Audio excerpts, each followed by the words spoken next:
Bom, se você está chegando pela primeira vez neste canal, saiba que este assunto sobre avaliação eu já falei no vídeo anterior, clica aqui se você não viu ainda, tá?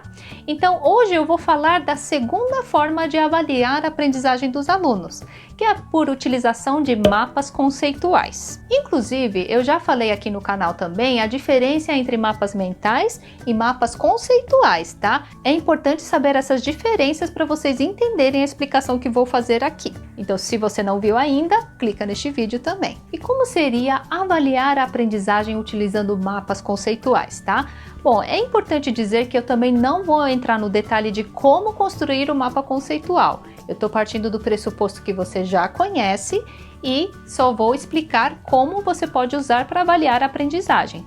Agora, se você quiser que eu faça um vídeo específico explicando como que constrói um mapa conceitual, deixa aqui nos comentários com a hashtag mapa conceitual. Então, para quem já conhece o mapa conceitual, sabe que para fazer um bom mapa precisa de uma boa pergunta focal. E dentro dessa pergunta focal, você precisa elaborar os melhores conceitos iniciais para os finais e o melhor verbo de ligação para que essa proposição fique clara o suficiente e correta, logicamente. Então, como que você pode avaliar o aluno montando um mapa conceitual? É se na hora que ele monta esse mapa, ele escolheu a melhor pergunta focal e se aquela pergunta focal está sendo respondida pelos conceitos e o verbo de ligação que ele utilizou para formar as proposições. Se aquilo tem clareza e se está correta. Por exemplo, vamos supor o seguinte mapa. Então vamos começar por um mapa com a seguinte pergunta focal. O que é um quadrado? Então começamos pelo conceito inicial, quadrado, e vamos tentar colocar algumas características gerais sobre o quadrado. Sei que o quadrado é um retângulo e que tem lados opostos iguais, também tem diagonais iguais e também tem 4 ângulos iguais. Coloquei aqui que os ângulos são retos, mas destaquei em outra cor para dar um outro exemplo depois, tá? Bom, o que mais? Também sei que o quadrado é um losango, e o losango tem diagonais perpendiculares, ou seja, duas retas que formam um ângulo de 90 graus, e o losango também tem 4 lados iguais. Na matemática, normalmente chamamos de congruentes, mas aqui estou chamando de igual só para ajudar a entender. Outra opção também é de você mesmo, professor, montar um mapa com alguns errinhos de conceito ou até mesmo um erro de proposição de forma proposital para que o aluno identifique se tem algum problema naquele mapa. Então isso também é uma outra forma de avaliar a aprendizagem. Então vamos voltar ao mapa que acabamos de construir. Veja aqui esse conceito de que um retângulo tem ângulos retos. Isso é verdadeiro ou não?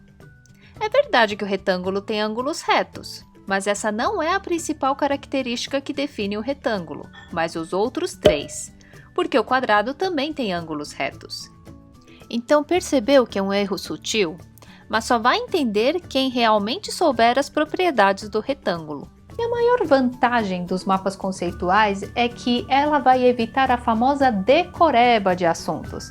Porque para construir um mapa conceitual consistente, o aluno vai precisar trabalhar várias vezes em cima daquele mapa. Isso pode ser feito tanto individualmente quanto colaborativamente. E a desvantagem dos mapas conceituais é que ele tem que ser feito de forma gradual, ou seja, de pouco a pouco.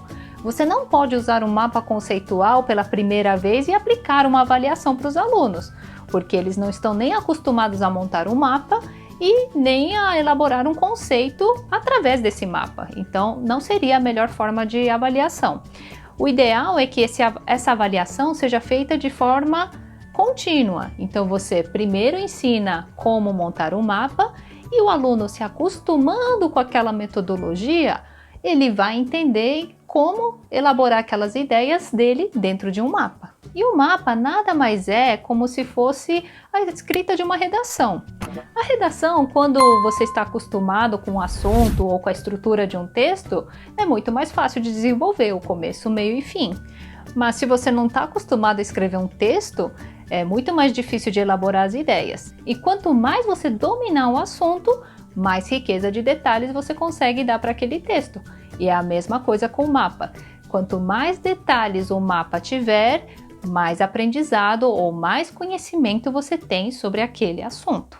E a forma de construção desse mapa conceitual pode ser feito tanto no computador, utilizando softwares como o Word, PowerPoint ou o próprio Paint ou similares, só que não é tão fácil de manusear esses softwares porque eles não são feitos para desenvolver mapas conceituais. O ideal é que você baixe mesmo um software que é próprio para mapas conceituais, e um deles se chama CMap Tools, que é desenvolvido pelo IHMC. E esse software pode ser baixado gratuitamente lá no site, basta fazer um cadastrinho simples, tá? Mas tem um porém também, você precisa aprender a usar este software, mas aprendendo ele fica muito mais fácil de construir esses mapas.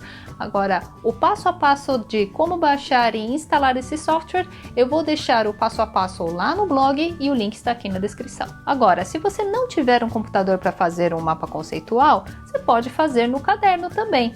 Mas em vez de você ter que ficar desenhando esses diagramas, você pode usar, por exemplo, post-its como este aqui. E aí você pode, por exemplo, pegar um caderno ou uma folha e ir colocando aqui os post-its com os conceitos, verbo e o outro conceito final e modificando conforme necessário, né? Então fica um pouquinho mais fácil de também trabalhar sem usar o computador. Espero que você tenha gostado tanto dessa dica quanto da anterior. Se você ainda não viu, clica aqui para assistir. E deixa aqui nos comentários se você já testou uma dessas metodologias e como foi o resultado com seus alunos. E se você quiser falar comigo, me mande mensagens aqui nos comentários ou numa dessas redes sociais. E lá também vocês vão encontrar conteúdo que não vão vir por aqui. Vejo vocês no próximo vídeo. Até lá!